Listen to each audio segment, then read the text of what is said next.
Okay, I'm gonna do a live recording take for some other questions involving the Plaguebearer build that I posted.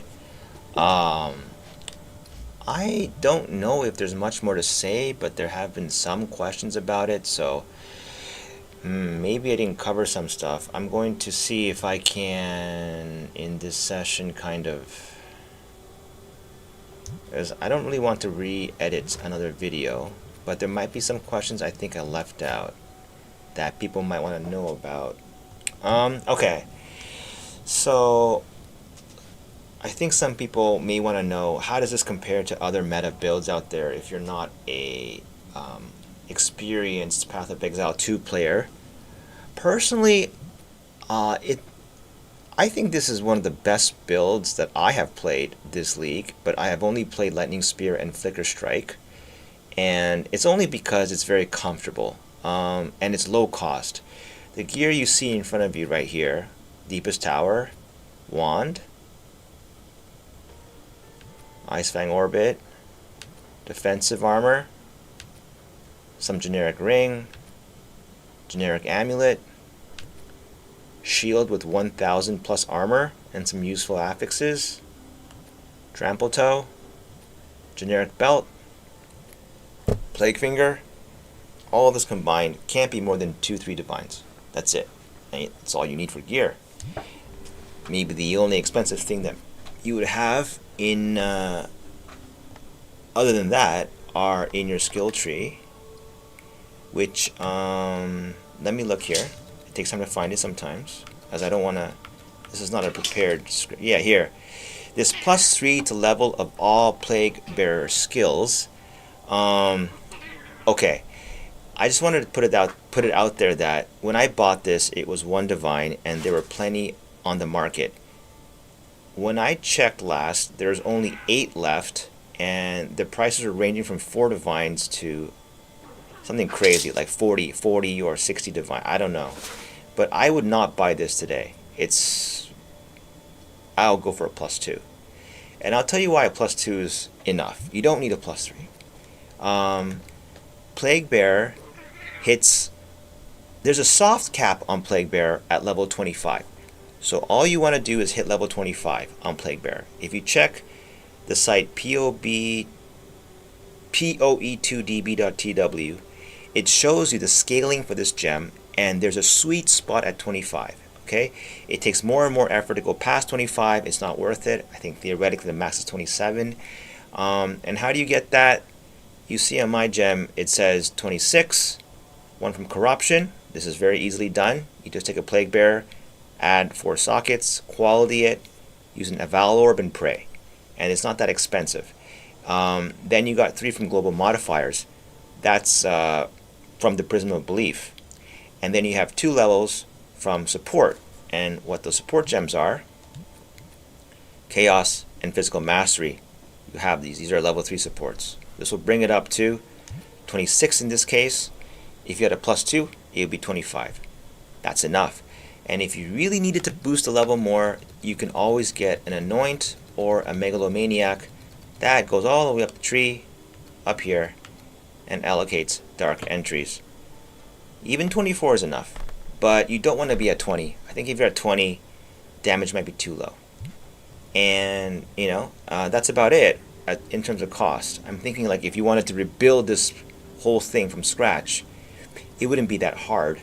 In fact, I almost have duplicate sets of gear for this character and the Titan.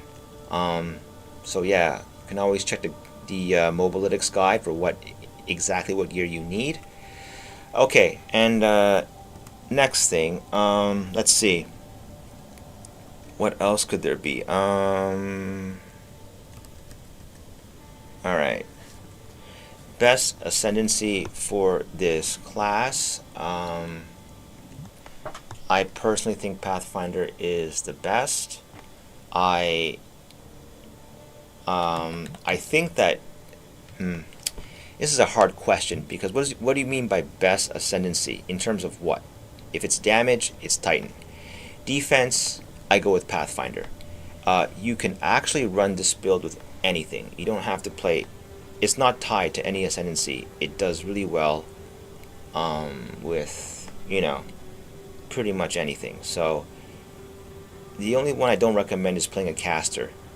The reason I don't recommend casters is because you have to come all the way down here. With Deepest Tower, you need all these nodes, 30, 30, lucky hits, 30, 30, these nodes, all of these. These damage nodes are really big. And since casters start all the way up here, the way to get down there is just too long. So I would never pick a caster, but you can make it work. And then you also want these nodes here. These are huge. This, not this one, sorry.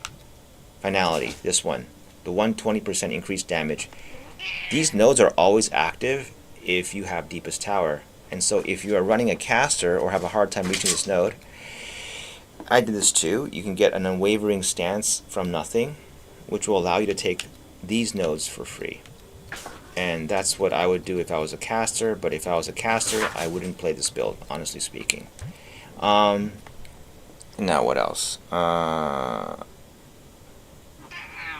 Okay, gameplay loop, right. So one thing maybe is, how does the boss damage rotation really work? Let's see. So let's go into the map here. And let's see.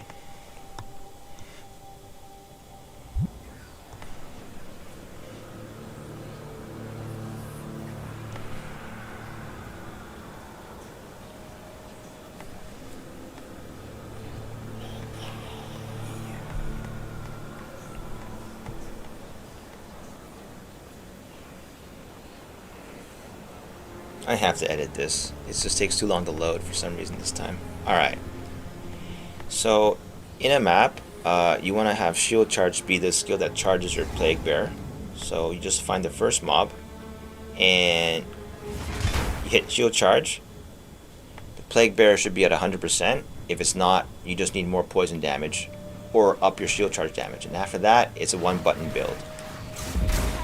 Every time you see mobs, you hit Plaguebearer, and if you have Trample Toe, Plaguebearer will automatically recharge itself. So it essentially becomes a simple one-button build where you go around popping anything you see. I don't recommend that you spam Plaguebearer, because if you miss like this, well, I actually still got my charge there. Like if you spam it on nothing, the charge goes to 0, at which point you can't use Plaguebearer anymore. You have to find a new set of mobs or another mob to charge it back up with Shield Charge. So you kind of want to hold on that button, wait till you have a bunch of mobs grouped up like this, and pop them all like that. And move pack to pack like this. And on Pathfinder, I find the defense is so good that I'll let them hit me here.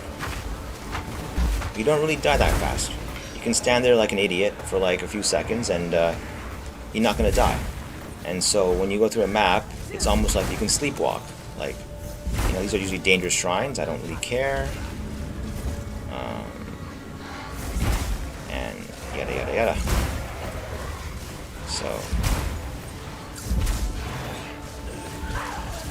yeah.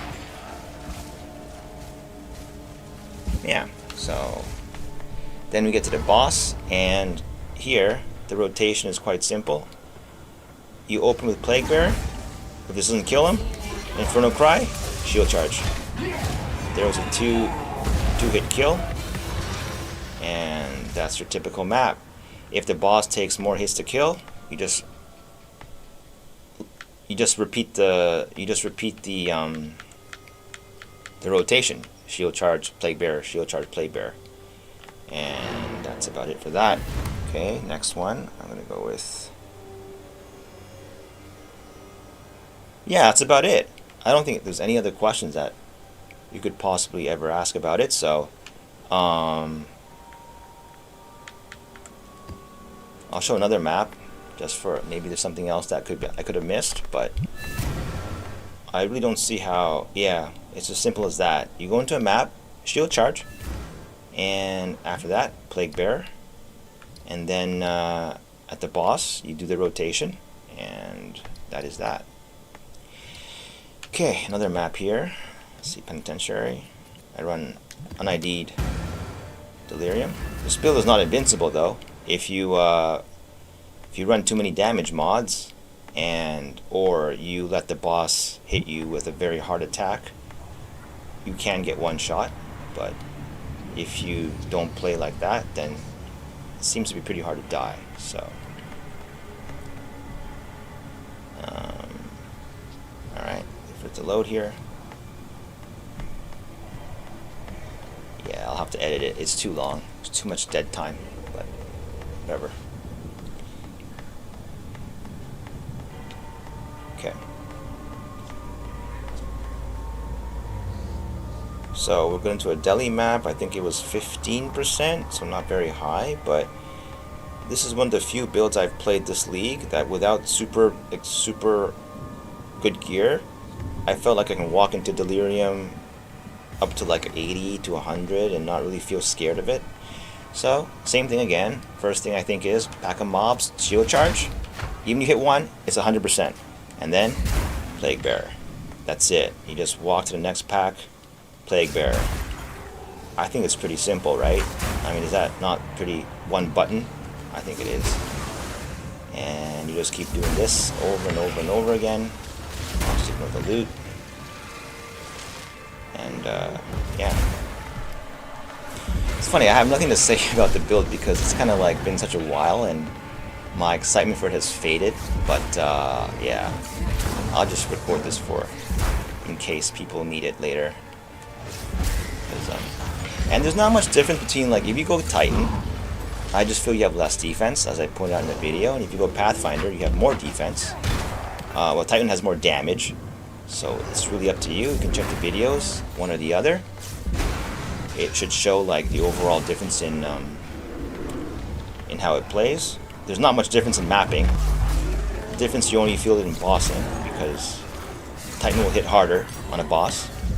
But I found, like, in mapping, everything dies in one hit, so when you're at 0%, which can happen from time to time, I'm 0% right now, just use shield charge, and you get the charges back. And that's it. What else? Right. Oh, it's weird. It's like... was a lot easier to explain the first time when I was more excited. But anyway, whatever. I may just delete the video because just seeing if I could explain something a little better. But I feel like there's not much to say anyway. Okay, let's try to find the boss. See how easy or hard he is.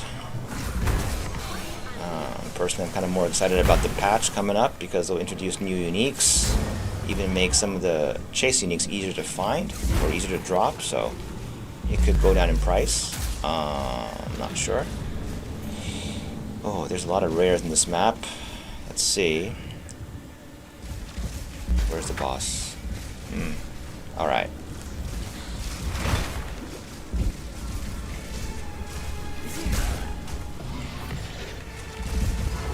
There he is. Okay. Delirium boss, right? Same rotation. Nothing changes. You go up to the boss. He appears. He's Executioner. Alright. And with Deepest Tower, you want to stay close. You don't want to be far away. You hug the boss. Now, I missed there, right? I screwed up. But escape. Infernal Cry. Shield Charge. Plaguebearer. Shield Charge. Plaguebearer. And it's pretty comfy like that.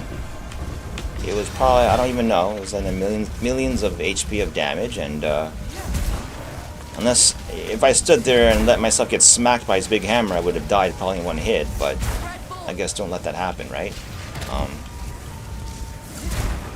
And that's actually easier if you're like playing up close sometimes, because the boss's attacks, you just keep going around him like this, and it never hits you. But not every boss is like that. So yeah, that's about it.